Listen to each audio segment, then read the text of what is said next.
Imagine holding a text so brief you could memorize it in a single evening. Just a handful of lines, no more than a page.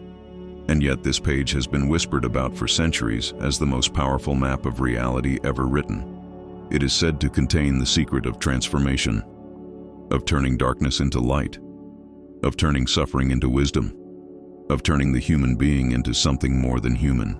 That text is the Emerald Tablet. And tonight we explore its last secret, the reason why, even in our age of chaos, distraction, and uncertainty, seekers still return to it. Let me begin with a story. A young alchemist in the 15th century, weary from endless experiments, sits in a dimly lit chamber. He has burned metals, dissolved them in acid, mixed powders until his lungs ached with the fumes. But instead of gold, all he has found is ash. He feels defeated. And then, as if mocking him, he looks at the one manuscript on his desk, the Emerald Tablet. Separate the subtle from the gross, it says. As above, so below. Suddenly, he realizes the gold he is seeking is not in the crucible at all. It is in himself. Centuries later, Carl Jung sits in his study, staring at the same lines. He is not mixing chemicals. He is studying dreams. Patients bring him visions of fire, water, symbols of death and rebirth. He recognizes them, for he has read them before in alchemical texts. And in that moment he sees, the Emerald Tablet is not only about chemistry or philosophy, it is about the psyche. The gold is consciousness itself. And here we are now, in the 21st century, surrounded by technology, information, and noise. Yet the same text whispers across time. The same tablet tells us, that which is below is like that which is above, and that which is above is like that which is below, to accomplish the miracle of one thing. But why does it still matter today? What secret still hides inside it? The first answer is this. The tablet teaches resilience in chaos. When your world feels unstable, when you are pulled between opposites, hope and despair, creation and destruction, it reminds you that there is harmony hidden within polarity, that the storms of life are not random, they are rhythms, and rhythm, once understood, can be mastered. The second answer is transformation. The tablet insists that everything can be transmuted. Lead into gold, yes, but also fear into courage, confusion into clarity, despair into hope. Every human being carries both lead and gold within themselves. The secret is the fire. What you choose to place into it and how long you allow the heat of life to work upon it determines what emerges. But perhaps the strangest answer is this. The tablet itself may be encoded. Some Hermetic teachers whispered that the lines of the tablet are alive, that they do not reveal their meaning until the reader is ready. In other words, you cannot understand it until you have suffered enough, lived enough, sought enough. Only then do the riddles turn into mirrors. And here's where it gets even more mysterious. Because the tablet is not the only text to suggest such a thing. Across the ages, hidden manuscripts, gospels, and esoteric teachings often hint at the same rule. Truth reveals itself in proportion to your readiness. The words are the same, but the eyes that read them are not. Now I'll share something quietly. For those who want to go deeper, there is a guide, a kind of lantern to walk with you through the cryptic words of the tablet.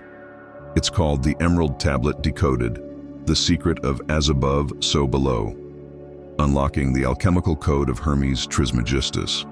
Think of it not as a replacement, but as a whispered key, a way to see the lines differently, to apply them directly. I'll leave the link in the description and in the first comment for those who feel called. But let's go further. Why does it matter now, in our modern age? Because the tablet is more than philosophy. It is a mirror of the times. When civilizations trembled, when empires fell, when knowledge was almost lost, people turned to it.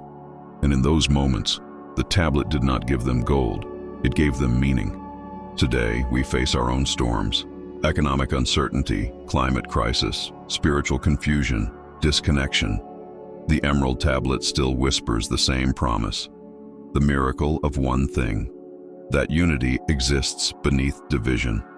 That light hides within shadow. That creation can arise from chaos.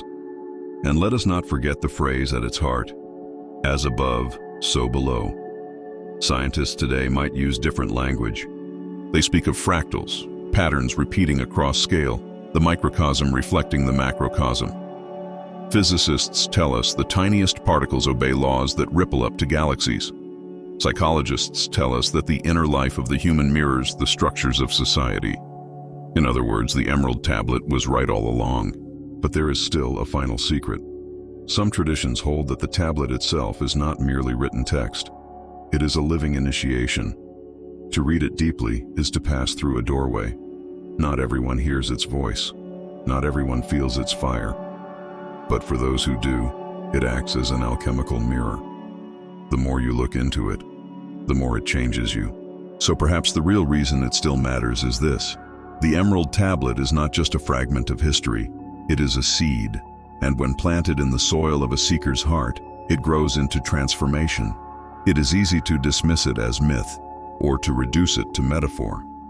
But if you dare to take it seriously, you may find, as alchemists, mystics, and psychologists have before, that it reveals not just how the universe works, but how you can work with it. The tablet does not offer comfort, it offers challenge. It dares you to enter the fire. It dares you to separate the subtle from the gross, the higher from the lower.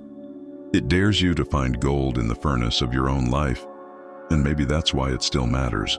Not because it promises an easy treasure, but because it tells us the treasure is within reach. If we are willing to burn, to transform, to rise. So the last secret of the Emerald Tablet is not hidden in its words. It is hidden in you. And that is why seekers, even now, still return to it. In our next journey, we will open another vault of hidden wisdom. But until then, remember, the tablet is not finished with us yet. It never was. If this spoke to you, subscribe to Occultus, because the search for hidden knowledge is far from over, and what lies ahead may be even stranger than what we've uncovered so far.